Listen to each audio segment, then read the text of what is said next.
I'm Don Nelson. Here are your top headlines. 5 people were injured early this morning after a string of hit-and-run crashes that ended with a collision that shut down Cole Road. It started with a hit-and-run near I-84 in Linder Road a little before 7 o'clock. Police say the driver of the vehicle crashed into a second vehicle near the Meridian Road exit. Then a third vehicle just north of there plowed into 2 more vehicles along Eagle Road. The chase ended near Cole and Emerald in West Boise with a 4-vehicle accident. Both the male driver and the female passenger in the suspect's vehicle had to be removed and taken to the hospital. The driver's name has not yet been released.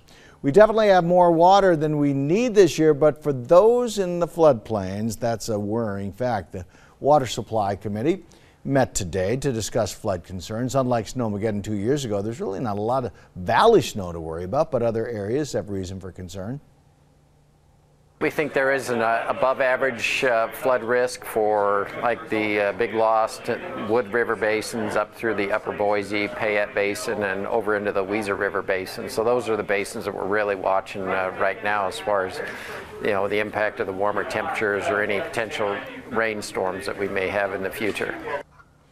Next week is Flood Safety Awareness Week, and water officials are urging those in flood-prone areas to keep a very close eye on the weather forecast. Now, Chief Meteorologist Scott Dorval with the On Your Side forecast.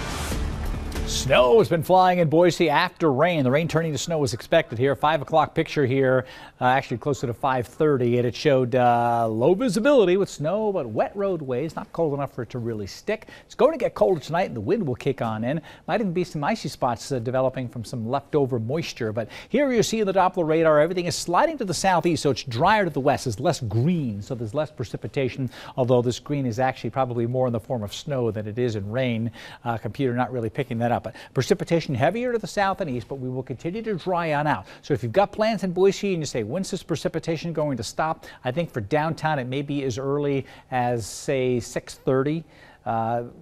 And then after that, just only that slight chance of moisture. This is showing the wind, that green pushing on, and that's that wind, those wind gusts coming through. And just above the ground, some of the wind gusts, 28, 30 miles an hour, 34 here, 37. So that's that strong wind aloft that will eventually come down to the ground as we go through the day tomorrow, and our wind advisory in effect. So drier weather is coming in, but windy and colder weather is coming in as well as all this moisture continues to push towards the Magic Valley. This front now is pushing through the Boise area, and now will usher in the colder, windy conditions for the afternoon on Wednesday, and our wind advisory is in effect until 6 p.m. And what that means is that we get wind gusts 25 to 35, could be as high as 45 miles per hour from Mountain Home south and east towards the Magic Valley. But the extended forecast, after we get the cold air coming in, it does start to change a little bit. Tomorrow there's your wind and wind gusts. Look at these sustained winds in the afternoon getting to 25. That's when we'll get the strongest wind, and with the temperature in the 30s and 40s, the wind chill factor will be really cold tomorrow morning.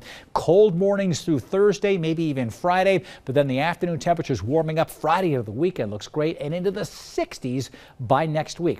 Check my Facebook page for continued updates throughout the evening, or you can come right here for updates later on.